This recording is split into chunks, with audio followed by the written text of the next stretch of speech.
쓸모와 한국처럼 과학자들이 나서서 대응하자.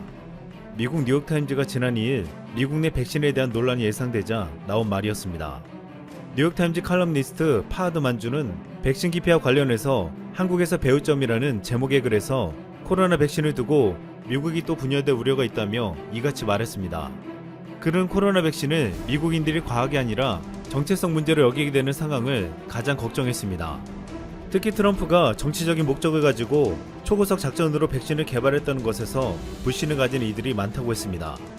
이 때문에 사하빈 백신 연구소의 브루스 갤린 세계 면역회장은 한국처럼 정치인이 아니라 과학자들이 백신 관련 커뮤니케이션을 주도해야 한다고 말한 것입니다.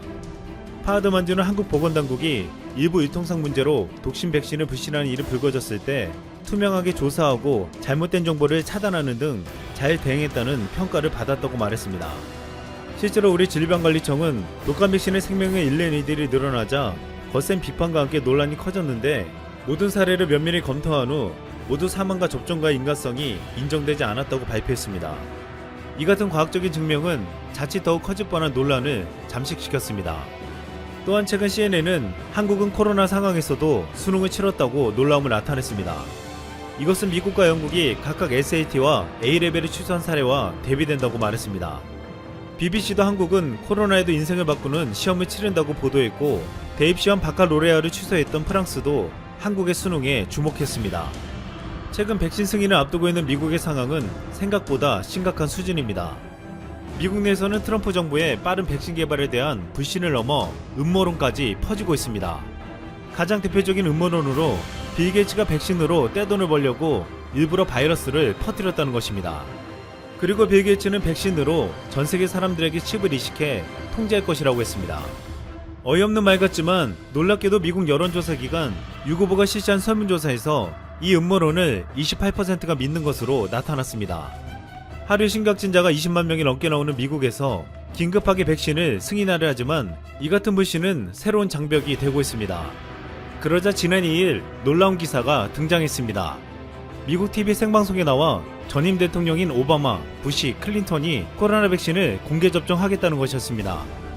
오바마 전 대통령은 미국 최고 감염병 전문가인 앤서니 파우치가 백신이 안전하다고 말해주면 접종을 받을 것이라고 말했습니다. 그리고 내가 과학을 신뢰한다는 것을 사람들이 알도록 TV에 출연해 접종하거나 접종 장면을 찍도록 할 것이라고 했습니다.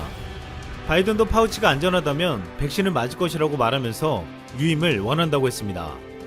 이렇게 이제 백신을 둘러싼 쟁점이 확보해서 접종으로 옮겨지면서 세계 최초로 화이자 백신을 승인한 영국에서도 비판과 우려의 목소리가 나오고 있습니다.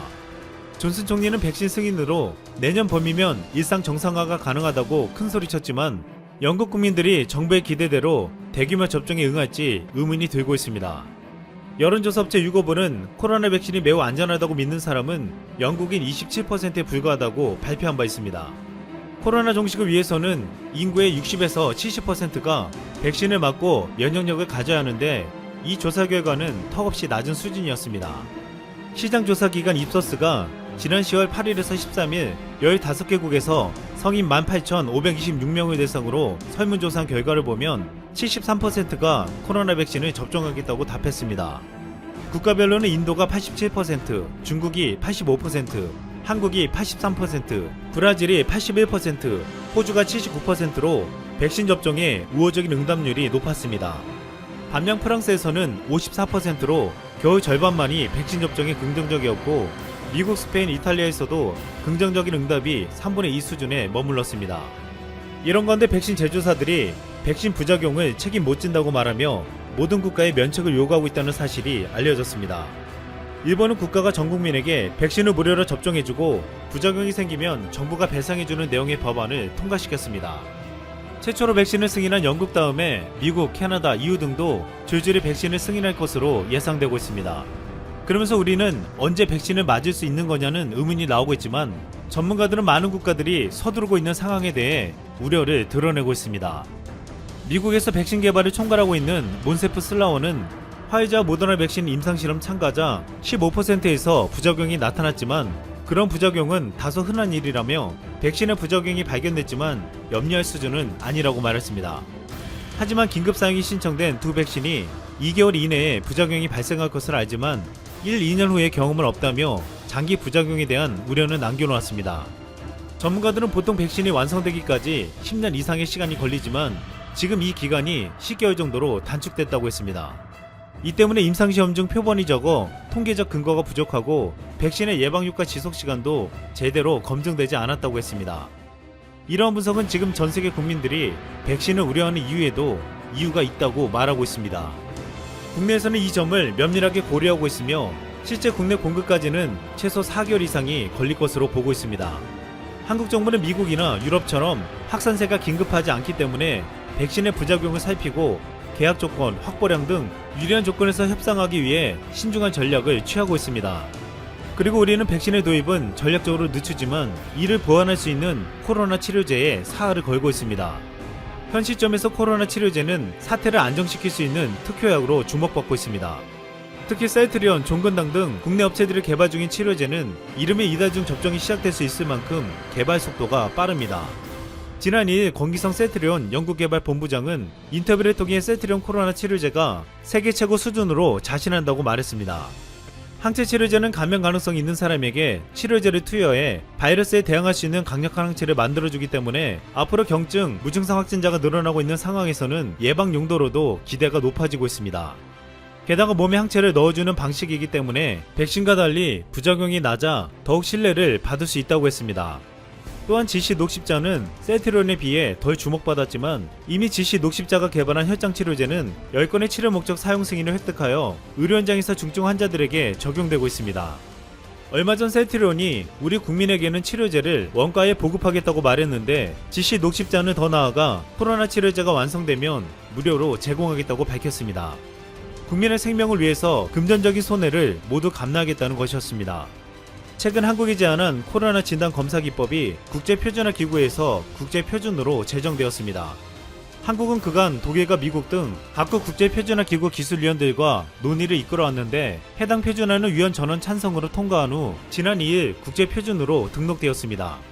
또한 최근 국내 연구팀은 17분 만에 코로나 감염을 판별하는 진단기술을 내놓으며 놀라움을 주었습니다.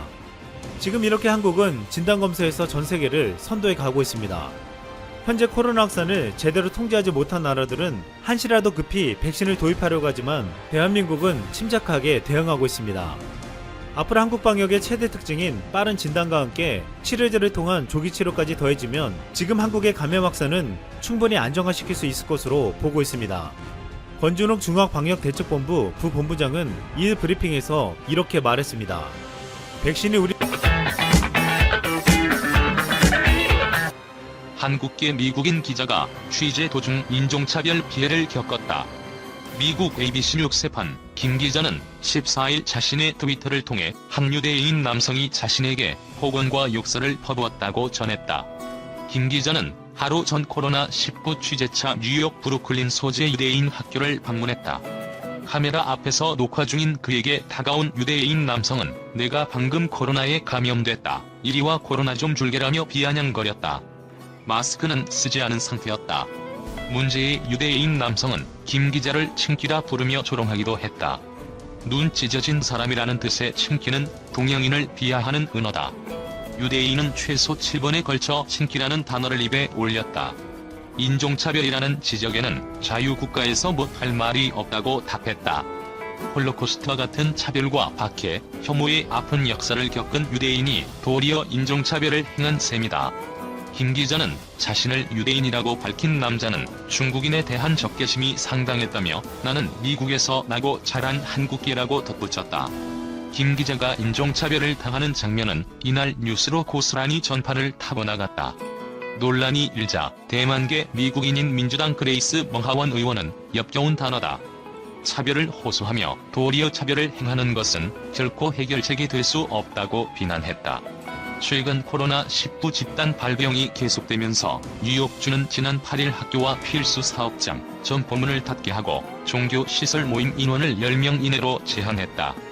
브루클린 유대인 지역도 봉쇄 대상에 포함됐다. 정통파 유대교 교인들은 종교 탄압이라며 거세게 반발했다. 봉쇄령 발령 하루 전에는 유대 교인 수백 명이 앤드루 쿠오모 주지사를 규탄하는 시위를 벌였다. 이 과정에서 취재 중이던 기자 한 명을 에워싸고 구타하기도 했다. 폭행 피해를 본 기자 역시 유대교인이었다. 김 기자가 취재차 들른 유대인 학교도 공소령을 어기고 운영을 계속하고 있었다. 사회적 거리두기는 고사하고 마스크를 쓰지 않은 학생도 여러 눈에 띄었다. 13일 앤드루 쿠오모 뉴욕 주지사는 일주일의 봉쇄 기간 다른 지역 감염률은 떨어졌지만 브루클린 유대인 지역만 감염률이 증가했다고 지적했다. 주지사는 제한 조치 이전 6%를 웃돌았던 집단 발병 지역 감염률이 3.7%까지 떨어졌다. 하지만 마스크 착용을 거부하고 있는 브루클린 유대인 지역은 감염률이 떨어지지 않고 있다며 협조를 호소했다. 미군, 인도 태평양 임무 주도권 놓고 물밑 경쟁. 미국 육군과 해병대가 인도 태평양 지역에서의 임무 주도권을 놓고 물밑 경쟁을 가시화하는 분위기다. 14일 미군사 전문 매체 디펜스 뉴스에 따르면 미 육군과 해병대는 인도 태평양 지역에서 중국과의 무력 분쟁에서 존재감을 과시하려고 주도권 확보 경쟁에 사실상 돌입했다. 이런 움직임은 지상 전투 병력을 위험 부담이 큰 이라크와 아프가니스탄에서 빼내는 한편 남는 예산으로 인도 태평양 지역에서의 미래전에 맞게끔 체질 개선을 할 수 있게 하기 위해서다. 육군과 해병대가 추진 중인 체질 개선의 핵심은 미사일 전력 현대화다.